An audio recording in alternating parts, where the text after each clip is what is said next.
साल की सबसे बड़ी एकादशी पर यह एक गुप्त चीज बिना किसी को बताएं चुपचाप जरूर खा लेना। खाने मात्र से ही आपके जीवन में चल रही समस्त परेशानियों से छुटकारा मिल जाएगा। आपके जीवन में जो भी समस्याएं चल रही हैं धन को लेकर या फिर किसी कारोबार को लेकर, वह हमेशा के लिए समाप्त हो जाएंगे और आपके घर में श्री हरि विष्णु की कृपा से इतनी धन दौलत आएगी, इस संभाल नहीं पाओगे। आने वाली सात पूछते भी बैठे बैठे खाएंगे, पीढ़ी दर पीढ़ी करेंगे। रूपों पैसों पर राज बैंक बैलेंस बढ़ता चला जाएगा, वह कभी खत्म होने का नाम नहीं लेगा। आपके घर में जो भी दोष हो, पितृ दोष, राहु दोष, काल सर्प दोष, सब हमेशा के लिए दूर हो जाएगा। देखिए भक्तों, बात ऐसी है कि हमारा काम तो है सिर्फ सही सलाह देने का। हम तो केवल सलाह ही दे सकते हैं। अब आप इसको मानना या ना मानना आपकी मर्जी। लेकिन भक्तों, हम तो यही कहें कि अगर मान लोगे तो आपका बेड़ा पार हो जाएगा। भक्तों, 21 जून को पढ़ने वाली एकादशी, यूं कहें कि योगिनी एकादशी, बहुत ही विशेष और फलदायी मानी जाती है, क्योंकि इस दिन व्रत और पूजा करने के साथ साथ यह एक गुप्त चीज, खाने मात्र से जीवन में चल रही समस्त परेशानियों से छुटकारा मिल जाता है। भक्तों, योगिनी एकादशी के महत्व की बात करें तो योगिनी एकादशी का व्रत बहुत ही खास माना जाता है। अगर कोई श्रद्धा भाव से इसे करता है तो उसकी सभी इच्छाएं पूरी होती हैं। खासकर जिनकी संतान प्राप्ति, वैवाहिक सुख और धन संपत्ति की इच्छाएं हैं, उनके लिए यह दिन बहुत लाभकारी है। इस व्रत से व्यक्ति अपने जीवन के पापों से भी मुक्ति पा सकता है। ठीक उसी तरह योगिनी एकादशी के दिन यह चीज खाने से जीवन में सुख, शांति और समृद्धि आती है और आपकी समस्त मनोकामना पूर्ण होती है। वैसे तो योगिनी एकादशी का व्रत निर्जला रखा जाता है, लेकिन अगर आप 21 जून 2025 योगिनी एकादशी की रात एक विशेष चीज खा लेते हैं तो आपके घर में धन संपदा इतनी बढ़ जाएगी कि वह कभी समाप्त नहीं होगी। यह उपाय बहुत ही सरल और चमत्कारी है, जिसे अपने जीवन में जरूर लागू करना चाहिए। भक्तों, पूज्य गुरु जी ने अभी अभी अपनी विष्णु सहस्त्र नाम की कथा में बताया कि आने वाली 21 जून 2025 योगिनी एकादशी के दिन जिन लोगों के घर में खाई या बनाई जाती है, यह तीन चीज उसके घर में पूरे साल होती है। धन दौलत की वर्षा। जी हाँ दोस्तों, यह इस बार की योगिनी एकादशी पूरे के पूरे 144 वर्षों के बाद दुर्लभ सहयोग में पड़ने जा रही है। तो ऐसे में इस योगिनी एकादशी का महत्व हिंदू धर्म के लोगों के लिए और भी बढ़ जाता है। और पूज्य गुरु जी ने कहा है कि योगिनी एकादशी के दिन भले ही पूजा पाठ ध्यान करना न करना, लेकिन यह एक गुप्त चीज जरूर खा लेना। भगवान विष्णु जी और माता लक्ष्मी जी के आशीर्वाद से आपके घर में इतना पैसा आएगा कि संभाल नहीं पाओगे। साथ ही दोस्तों, हम आपको इस वीडियो में यह भी बताएंगे कि चाहे कुछ भी हो जाए, लेकिन योगिनी एकादशी पर ऐसा खाना घर में भूलकर भी मत बनाना, और न ही उसे खाना। पूरा घर परिवार पर संकट आ सकता है। साथ ही भक्तों, इस वीडियो में जानिए योगिनी एकादशी पर ऐसा क्या खाना चाहिए जिससे कि आपके जीवन में भगवान विष्णु की कृपा प्राप्त हो। साथ ही दोस्तों, इस वीडियो में हम आपको यह भी बताएंगे कि 21 जून योगिनी एकादशी पर भूलकर भी यह 5 काम कभी मत करना, नहीं तो कंगाल होते देर नहीं लगेगी। योगिनी एकादशी पर आपको यह 5 काम कभी नहीं करने चाहिए। जो भी माताएं बहनें अपरा एकादशी के दिन इन 5 कामों को करती हैं तो उसकी जिंदगी बर्बाद हो जाती है, घर में कंगाली छा जाती है, और जिस घर में भी यह 5 कार्य होते हैं, माता लक्ष्मी ऐसे घर से हमेशा के लिए छोड़कर चली जाती है। साथ में हम आपको यह भी बताएंगे कि योगिनी एकादशी के दिन अगर आप इन चीजों का दान कर देते हो तो आपके घर में कभी धन की कमी नहीं होगी, हमेशा ही रुपया पैसा आपके घर में आएगा। इसलिए हम आपको जो जानकारी बताते हैं वह बिल्कुल मुफ्त होती है। वीडियो को पूरा देखें, अधूरा ना छोड़े। जो लोग वीडियो को आधा अधूरा छोड़कर आगे बढ़ जाते हैं, फिर उन्हें जीवन में कभी सफलता हासिल भी नहीं हो सकती। इसलिए जब भी कोई वीडियो देखे उसे शुरू से अंत तक पूरा देखा करें। भक्तों, चाहे जो भी हो जाए, लेकिन योगिनी एकादशी के दिन एक छोटी सी चीज जरूर खा लेना। यकीन मानिए, यदि अगर आपने खा लिया तो आपको करोड़पति बनने से विधाता भी नहीं रोक सकते। जी हाँ, इस बार 144 वर्षों के बाद योगिनी 144 एकादशी ऐसे शुभ समय में पढ़ने जा रही जो हिंदू धर्म में सबसे श्रेष्ठ मानी जाती है, इस दिन किया गया कोई भी उपाय कभी भी निष्फल नहीं जाता, बेकार नहीं जाता, हमेशा लाभ ही लाभ प्रदान करवाता है। चलिए भक्तों, अब हम आपको योगिनी एकादशी की थोड़ी सी जानकारी दे देते हैं। इस बार 2025 में योगिनी एकादशी को लेकर लोगों के मन में बहुत कंफ्यूजन है कि यह व्रत कब रखा जाएगा। 21 या 22 जून को पूजा कैसे करनी है, शुभ मुहूर्त क्या रहेगा और क्या नहीं खाना है। इस वीडियो में हम आपके सभी सवालों के जवाब देंगे। बस आपको इस वीडियो को पूरा देखना होगा। इन सभी सवालों का उत्तर हम इस वीडियो में देंगे और साथ ही बताएंगे कि वह कौन सी चीज है जो इस दिन आपको जरूर खानी चाहिए। अगर आपने यह खा ली तो धनवान बनने से विधाता भी आपको नहीं रोक सकते। साथ ही भक्तों, योगिनी एकादशी के दिन भक्तों गाय को एक चीज जरूर ही खिलाना चाहिए। अगर आप योगिनी एकादशी के दिन गाय को यह एक चीज खिला देते हो तो माता लक्ष्मी जी की कृपा से आपके जीवन में धन आने के सभी रास्ते खुलते चले जाएंगे। भक्तों, चलिए पहले हम आपको बता देते हैं कि योगिनी एकादशी की सही डेट टाइम क्या है। फिर हम आपको बड़ी बड़ी से सभी जानकारी बताते हुए चलेंगे और यह भी बताएंगे कि वह कौन सी चीज है जो हमें योगिनी एकादशी दिन जरूर ही खा लेनी चाहिए। और भक्तों, साथ में हम आपको बताएंगे कि इस दिन एक चीज भूल कर भी नहीं खानी चाहिए। अगर आप यह चीज भूल कर भी खा लेते हो तो आपके घर में अन्न होनी हो सकती है, तो ऐसा अनर्थ काम भूल कर भी मत करना। और अनर्थ होने से पहले वीडियो को आप पूरा जरूर देख लेना। बहुत ही खास और ज्ञानवर्धक वीडियो है। तो चलिए भक्तों, जानते हैं योगिनी एकादशी की सही डेट टाइम के बारे में। लेकिन दोस्तों, उससे पहले आपसे हाथ जोड़कर एक रिक्वेस्ट करते हैं कि अगर आप इस चैनल पर नए हैं तो चैनल को सब्सक्राइब करके वीडियो को एक लाइक जरूर करें। साथ ही आप अपनी राशि को कमेंट बॉक्स में जरूर डाल दें, क्योंकि हम राशि से जुड़ा भाग्य भी बताते हैं और भाग में चल रही परेशानियों को तत्काल दूर करने के लिए आसान से आसान उपाय कभी बताते हैं। ले भक्तों को जानते हैं योगिनी एकादशी का महत्व, शुभ मुहूर्त और पूजा विधि के बारे में। भक्तों, यह व्रत आषाढ़ मास के कृष्ण पक्ष की एकादशी तिथि को मनाया जाता है और इसे पापों से मुक्ति, मोक्ष की प्राप्ति और जीवन में सुख समृद्धि के लिए अत्यंत शुभ माना जाता है। योगिनी एकादशी 2025 में 21 जून शनिवार को मनाई जाएगी।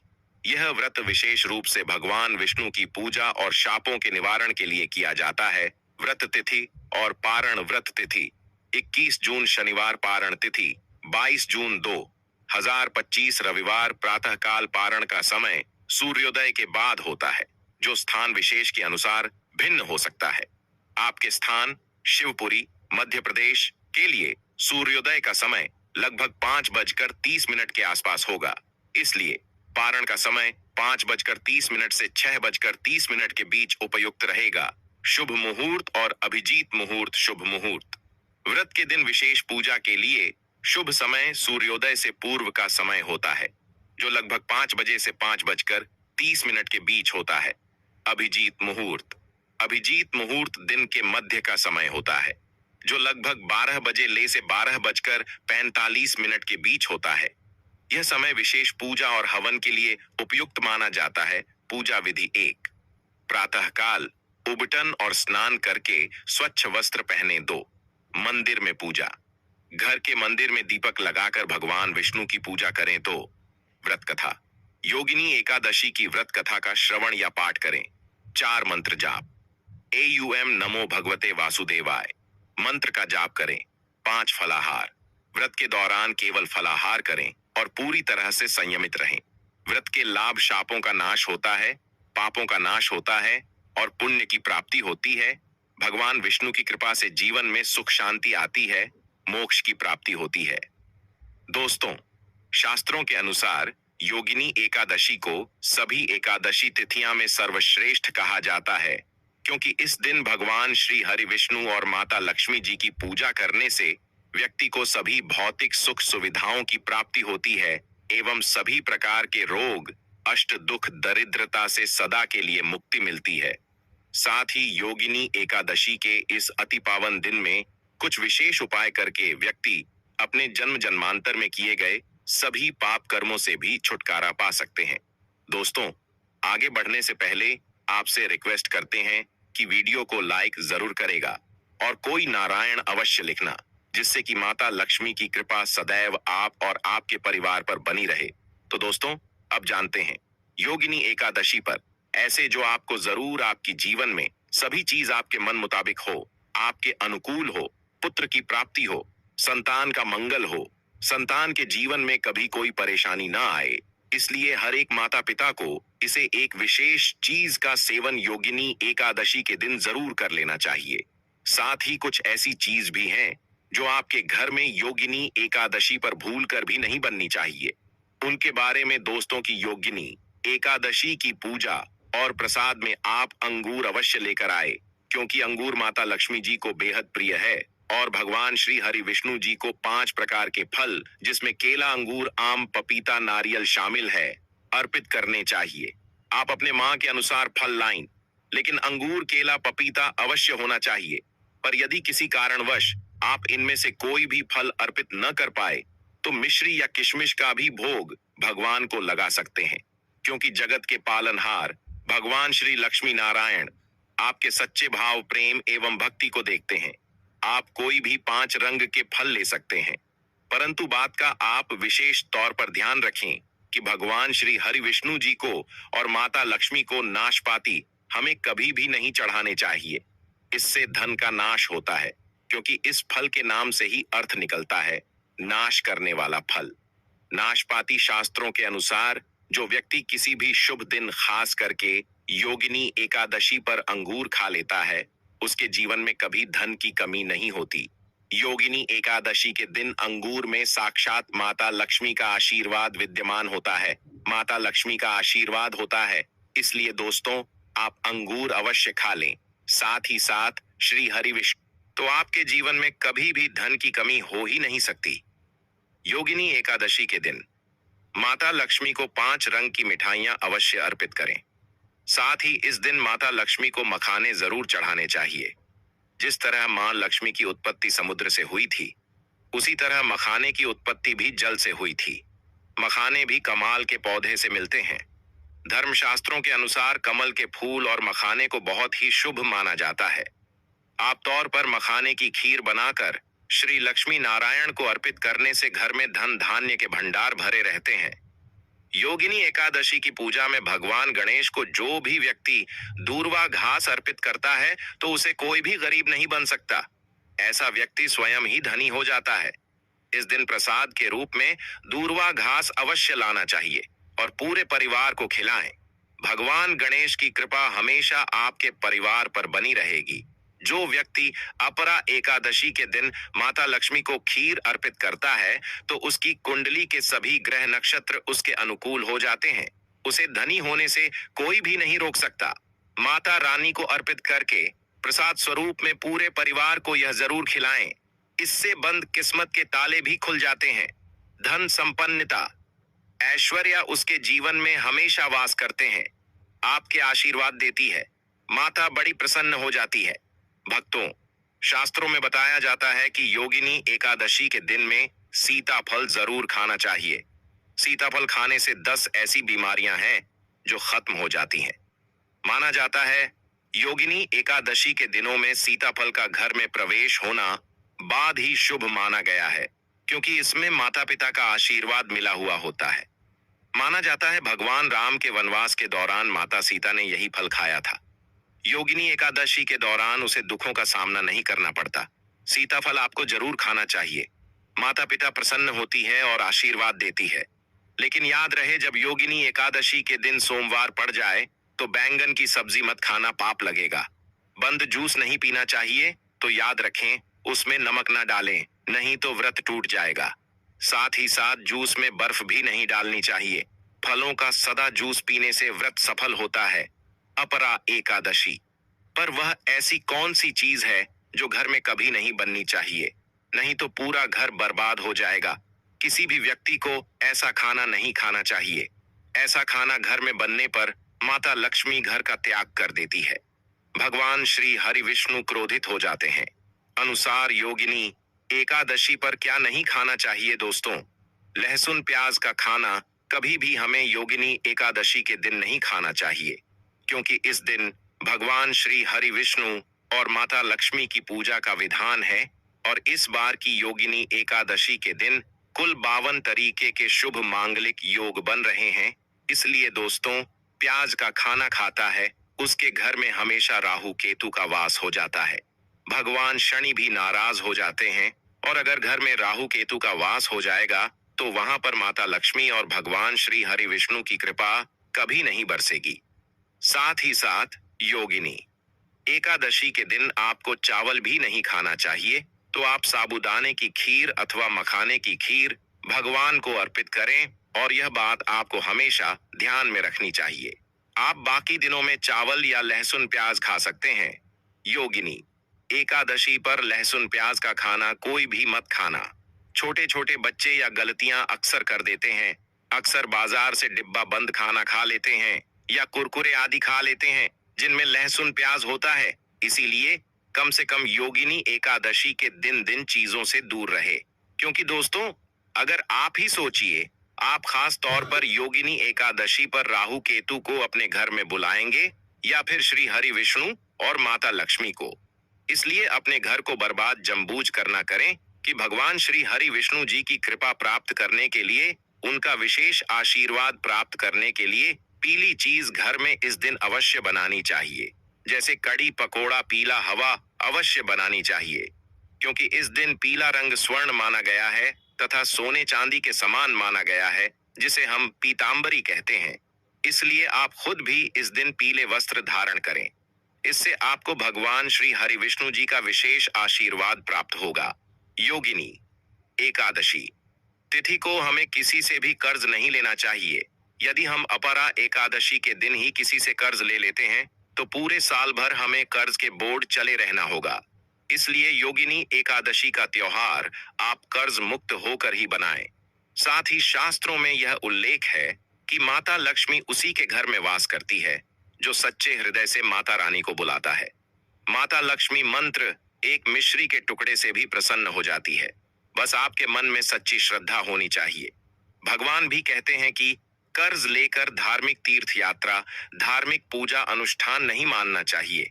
इससे उल्टा जीवन में दोष उत्पन्न होते हैं। तो आपकी कोई भी मनोकामना हो, चाहे धन संबंधी हो, चाहे संतान से जुड़ी हो, आपकी हर एक मनोकामना भगवान श्री हरि विष्णु पूर्ण कर देंगे। आपको कौन सी गलतियां कभी नहीं करनी चाहिए दोस्तों की योगिनी एकादशी के दिन यह 5 गलतियां कभी नहीं करनी चाहिए। एवं इस दिन पति पत्नी को आपस में दूरी बनाकर रखनी चाहिए। लहसुन प्याज का खाना नहीं खाना चाहिए। सुहागिन महिलाओं को बोल नहीं धोने चाहिए। इसलिए एक दिन पहले ही अपने बालों को धो लें। तुलसी का पौधा, झाड़ू, सुहाग की सामग्री या नमक कभी भी किसी दूसरे व्यक्ति को नहीं देना चाहिए। इससे माता लक्ष्मी नाराज हो जाती है। इस दिन बुजुर्गों के पैर छूने चाहिए। माता लक्ष्मी स्वयं श्री स्वरूप है, इसलिए इस दिन स्त्री का अपमान नहीं करना चाहिए, क्योंकि स्त्री स्वयं लक्ष्मी का रूप मानी जाती है। किसी की बुराई नहीं करनी चाहिए। योगिनी एकादशी के शुभ दिन पर अगर कोई व्यक्ति आपके द्वार पर कुछ मांगने के लिए आए तो हो सकता है उसे व्यक्ति के रूप में स्वयं शक्ति स्वरूपा माता लक्ष्मी हो, स्वयं श्री लक्ष्मी नारायण हो, क्योंकि इस दिन घर घर जाकर माता लक्ष्मी भ्रमण करती है और उसी घर में वास बनती है जो सच्चे हृदय वाला हो, जो दूसरों का दुख समझता हो। माता लक्ष्मी साक्षात कन्या स्वरूप है। घर के दरवाजे पर भी आती है। उन्हें खाली हाथ न जाने दे। कन्याओं को मीठा अवश्य खिलाए। माता लक्ष्मी को मीठा भोग अति प्रिय है। अपमान क्रोध का सामना करना पड़ेगा उसे, पर हमेशा मां लक्ष्मी की कृपा बरसेगी। माता लक्ष्मी को लाल वस्तु से अधिक प्रेम है। धर्मशास्त्रों के अनुसार घर का कचरा इस दिन बाहर भूल कर भी ना फेंक, नहीं तो आप कंगाल हो जाएंगे। घर का कचरा अगले दिन बाहर देखना चाहिए, ठीक है ना? अब देखिए, दोस्तों ही समाप्त हो जाता है और घर में सकारात्मक ऊर्जा का वास होता है। जिस घर में गाय होती है उसे घर से स्वयं वस्तु दोस्त और हमेशा के लिए समाप्त हो जाते हैं, क्योंकि गाय को माता लक्ष्मी का ही रूप माना गया है। गाय के शरीर पर 33 करोड़ देवी देवताओं का वास होता है। इसलिए ध्यान रखें, गाय को कभी भी घर में नारायण बन सकती है और घर में दर्द देवता का वास हो सकता है। इसलिए कोशिश करें कि रोजाना ताजी रोटी बनाकर गाय को खिलाएं। अगर रोटी किसी कारणवश जाए तो उसे अगले दिन ना दें, क्योंकि यह बासी मानी जाती है। गाय को हमेशा ताजा और साफ खाना ही दे। इसके अलावा अगर घर में कोई फल या सब्जी सड़ जाए तो उसे गाय को देने से बच्चे घर की समृद्धि में कमी हो सकती है। गाय को खुश रखने के लिए आप आटे की 11 लोहियां बनाकर उनके ऊपर हल्दी लगा सकते हैं। ऐसा करने से आपके सारे काम आसान होंगे और जीवन में सुख समृद्धि आएगी। गाय के चरणों को स्पर्श करें, इससे आपके सभी दुख दूर हो सकते हैं। अगर संभव हो तो गाय की 7 बार परिक्रमा भी करें, या आपके जीवन में सफलता और खुशियों का संचार करेगा। जब भी गाय को उसने हल्दी या थोड़ा घी डाल सकते हैं और रोटी को खाली ना दे, आपके जीवन में शुभ फलों की प्राप्ति का कारण बनेगा। गाय को ताजा रोटी खिलाना अगर करना आपके जीवन में, अगर आप इस चैनल पर नए हैं तो चैनल को सब्सक्राइब करके वीडियो को एक लाइक जरूर करें। साथ ही आप अपनी राशि को कमेंट बॉक्स में जरूर डाल दें, क्योंकि हम राशि से जुड़ा भाग्य भी बताते हैं और भाग्य में चल रही परेशानियों को तत्काल दूर करने के लिए आसान से आसान उपाय भी बताते हैं। इसी प्रकार से अगर आपने हमारे द्वारा बताए हुए नियमों का पालन कर लिया तो करणी मंत्र से वह सिद्ध हो जाएंगे और आपको लाभ की प्राप्ति होगी। जानकारी थोड़ी सी भी अच्छी लगी हो तो वीडियो को लाइक करें। चैनल पर नए तो चैनल को सब्सक्राइब जरूर ही कर लें, ताकि इसी प्रकार की और भी ज्ञानवर्धक जानकारी हम आपको सीधे नोटिफिकेशन के माध्यम से इस चैनल पर प्राप्त कर सकें। वीडियो के अंत तक बने रहने के लिए आप सभी का धन्यवाद। मिलते हैं नेक्स्ट वीडियो में, तब तक के लिए नमस्कार।